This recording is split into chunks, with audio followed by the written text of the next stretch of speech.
Immigration is probably the most explosive political issue in the Western world right now. It has and will continue to decide elections and potentially even what kind of political system a nation will have. It is almost single-handedly elevating a collection of fringe political parties and populist politicians to the cusp of power. It's dividing us. Yet we're terrible at talking about it, and that's because currently the entire political discourse is dominated by emotional arguments from both sides.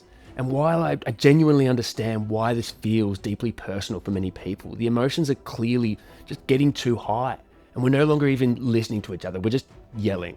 So I want to unpack this, not to promote the policies of any one party, but to provide a genuine good faith attempt to lay out the facts as impartially and dispassionately as I can. Not to find out who is right, but to find out what we should actually be talking about and what questions we actually need an answer to. So make a promise to yourself. You don't know where I'm going to go with this. Keep an open mind and don't expect all your questions to be answered in this video, but try and identify the questions that you now want to find answers to.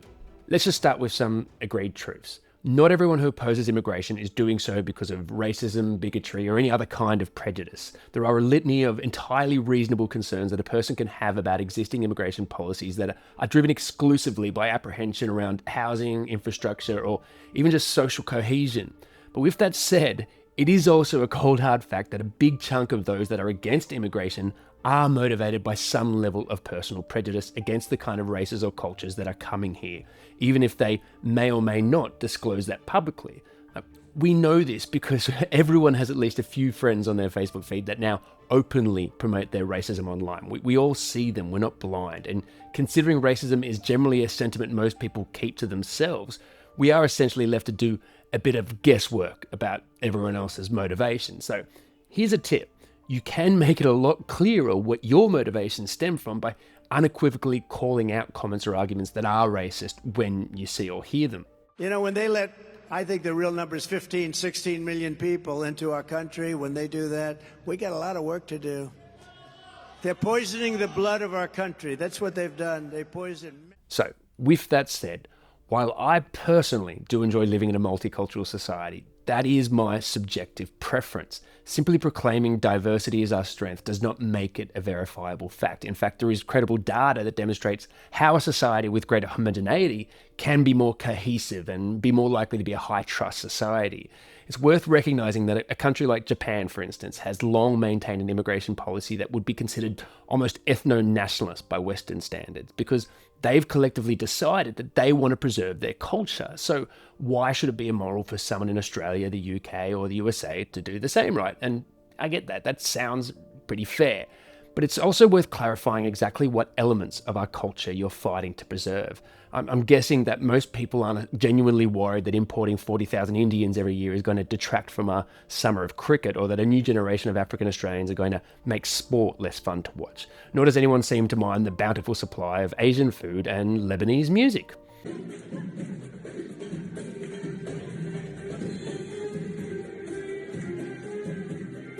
I know that's not the aspect of multiculturalism that worries people. I was a federal agent working in counter-terrorism for a decade. I know that there are people that live in our country that outright reject our nation's core institutional values of secular democracy and the rule of law. It doesn't help just to pretend that these people don't exist. They do. They're a small group, but they're noisy and they're real. So on this point, I do kind of agree. If you believe our laws should make compromises for your religious beliefs, then you're probably in the wrong country. If you do not appreciate how sacred our democracy is, then you're probably a threat to it. Now, I think most people probably agree on this. The problem is, how do we triage for that? Now, I'll be honest, personally, I don't want anyone with fundamentalist religious beliefs moving to Australia. As much as we like to examine our flaws and scrutinise our shortcomings, our country has a proud tradition of being pretty rational. But I ain't spending any time on it, because in the meantime, every 3 months, a person is torn to pieces by a crocodile in North Queensland. So we should put the whole country on hold. We are one of the least religious nations on earth, and whilst we do still have a few anachronisms, our policies tend to be guided by everything but religion. So I share this concern about the infiltration of our society by foreign religious institutions that want to turn my country into something that it has never been. But we are still left with this unanswered question, right? How do you figure out which person's religious beliefs are benign and which are dangerous? Now, if your view is screw it, ban them all, no more Muslims. It's really important that we pause and think about what that actually looks like in practice, because this is how populism works, whether it's right or left-wing populism. They offer simple solutions to complex problems that sound appealing because of how simple they are. But once you actually try and turn that simple solution into an actionable policy, it tends to be a bit of a disaster. Let me put it in this analogy. We have a disease, we vaccinate ourselves against it. Islam is a disease. We need to vaccinate ourselves against that. So let's just assume one nation win the next election and they implement their Muslim ban. So firstly, geopolitically, it will make Australia an international pariah, particularly among the Muslim world. We would be effectively casting a public collective moral judgment on around 2 billion people and just hoping that they don't treat us any differently. Remember, our closest neighbour is the largest Muslim nation in the world. How cooperative will the Indonesian people want their government to be with a state that explicitly forbids pretty much all of them from entering? Like, I did the maths. Australia has about $100 billion worth of annual trade with Muslim majority countries. Do you think that's not going to take a hit? We aren't the USA. We can't just assume our government can insult half the planet and everyone just kind of nods politely. And then think about Europe, Canada, New Zealand, or the UK. Do you think they're going to be seen as being aligned with a government that so overtly discriminates against a quarter of the world's population? Then there are the more than 800,000 Australians that are Muslims. Like, what does this policy mean to them? To be told that your own country doesn't really want you. Almost all the young men I investigated that had been radicalised had one thing in common: a sense of alienation, a sense that they didn't really belong here. This will effectively create a two-class society, and it's objectively cruel and unfair to judge a person's value based upon the passport they hold. Yet this will come to define our national identity for some time. So I agree, we probably do need to be better at assessing the values of those that come to our country, and those on the left need to stop recoiling in horror every time that it's suggested. We've spent decades progressing women's and LGBT rights. We don't want to be dragged backwards because of archaic religious beliefs. But let's have a proper discussion about what that might look like. But also, let's ensure that the values we're vetting for are real values that all of us actually share, and they're not just jingoism or impractical populist policies that can never actually work. Homosexuals. What's your view? Where do they fit? Homosexuals, that's their business, not mine. How do you react to the gay Mardi Gras, which is really a celebration of homosexuality? No, I don't like it. Because it's promoting something, okay, that is not natural. So let's just put aside the Muslim ban and just discuss our immigration intake in general. Now, I think it's useful at this point to make a distinction between the different types of migrants that a country can have, because it's not lost on me that a lot of the rhetoric in this debate is being borrowed from the USA, the UK, and Europe. And it's important to recognise that our situation is really not the same, and that distinction kind of matters. You see, what's unfolding there is largely unregulated migration of refugees. The EU received about 1 million asylum applications in 2024. The UK received 108,000. As of 2025, the EU and the UK together had approximately 9.6 million refugees and asylum seekers living within their borders. Nearly half of those, it should be said, are Ukrainians who fled after Russia's invasion. Now, in the USA, 2024 saw 1.5 million Border Patrol encounters just at their southern border, a figure that, it must be said, has dropped significantly under Trump. Now, depending on the measure used, there are roughly 3 million asylum seekers with pending cases in the United States, while the best mainstream estimates put the total undocumented population in the US at around 11 million people. Now, this is genuinely problematic, not because refugees are bad people, but statistically, they are generally very poor. They're refugees. So they usually arrive with nothing, which means without adequate support, they are effectively destitute. They are, on average, less educated, and many that do have qualifications can't get those qualifications recognised. It's absolutely no fault of their own. I should be clear about that. If I was in their position, I would do the exact same thing as they're doing. But because of their circumstances, the average refugee will be far more likely to be working menial jobs for little pay. They'll almost certainly be poor in a rich country. And regardless what race or religion you are, systemic poverty almost always leads to higher than average crime rates. And when that systemic poverty inflicts a highly recognisable newcomer, society can very quickly build resentment towards the whole group, not just the ones behaving badly. And sadly, that's what we often see. It is also about having an uncompromising view about the fundamental right of this country to protect its borders.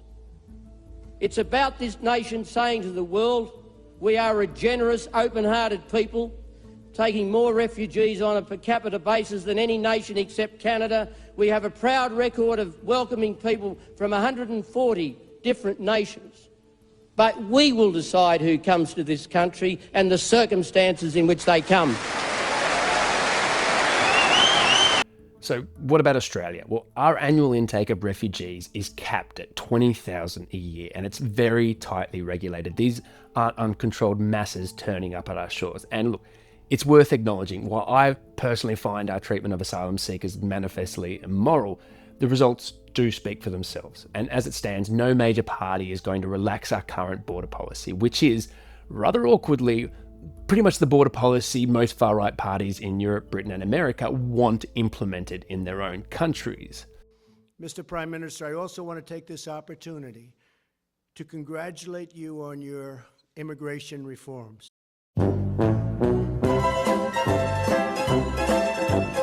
It means that those that are accepted as refugees into Australia have come through a strict vetting process in coordination with the UN and other humanitarian agencies. It means they've almost certainly fled genuinely life-threatening violence and applied for asylum at a UNHCR-recognised refugee camp. They followed every single Australian immigration policy, cut no lines, cleared a criminal history check, a full intel assessment by ASIO and Australian Border Force, completed an interview with UNHCR and multiple federal agencies, and then they must pass a medical and a character test. So we don't exactly have like an open door policy. Now, we do have onshore asylum seekers too, people that fly here for whatever reason and then claim that they have a genuine fear of persecution if they return home. But of the 9,732 applicants last year, 8,823 were rejected. So this figure is really quite small. And yes, we do need to help refugees become self-sufficient when they get here by teaching them English, helping them with employment, and teaching them how to survive in a world that is usually institutionally incomparable to the one that they just left. But it's a relatively small investment in our new Australians who didn't get all the free education and service many of us enjoyed since birth. And we have seen time and time again that when refugees are actually given the opportunity to succeed in our country, they often become our favourite Australians. So the question for us to consider in regards to refugees is fairly simple. How many can we afford to take in and properly support so they have a realistic chance of becoming self-sufficient long term and aren't just dropped off in Western Sydney and left to sink or swim? Now, personally, I think it leads to worse outcomes for everyone if we take in any more than we can afford. But I also believe that we should take in as many as we can afford. For me, 20,000 a year seems pretty conservative, but let's have an open discussion about what that number should be. But while refugees are only a tiny fraction of our immigration intake compared to Europe and the USA, we do take in a lot of skilled migrants and students. So let's break these figures down. The headline number is daunting. In the 2024-2025 financial year, 568,000 people arrived in Australia declaring their intention to live here for longer than 12 months, which is actually 14% less than the previous year. And it should also be said at the same time, 263,000 people left Australia for more than a year, and most of them were temporary visa holders. Now, straight off the bat, 64,000 of these were Australian citizens just returning home from somewhere.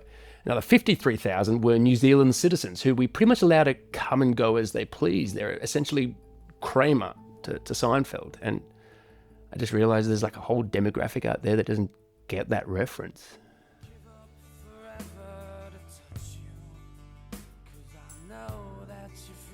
As you can also see that despite having a policy of bringing in 20,000 refugees a year, we actually only accepted 14,900 last year. So clearly there's just not much war going on at the moment, maybe. And then finally, we have the 40,000 skilled visa immigrants and their family, which I'll get back to in greater detail soon. And there's a bunch of other really niche permanent visas that just not worth getting into. But as you can see, we still have a massive chunk left. And this is why it gets complicated and is also really testing my Microsoft Excel abilities. 363,000 of the people migrating to Australia were on temporary visas. And remember, the threshold isn't that they plan on living out their days in Australia, it's just that they plan on being here for longer than 12 months. So, About 78,000 of them were British and Irish backpackers working on holiday visas. 56,000 were just on visitors' visas, and 46,000 were on temporary skilled visas. And that leaves the students. And this is the one that has been controversial because 156,000 of these new migrants are just here to study. So let's unpack those numbers. To start with, despite the reputation, 81% of these students are attending universities or other recognised institutions that can award a bachelor's degree or higher. So this is serious study. They're doing what this young philosophy major did at the University of Virginia in 2004. Or hopefully not dressed like that. Now, the other 19% are spread across a litany of schools and vocational education and training colleges. And yes, I know that some of these are a sham. I know because I worked in hospitality for years.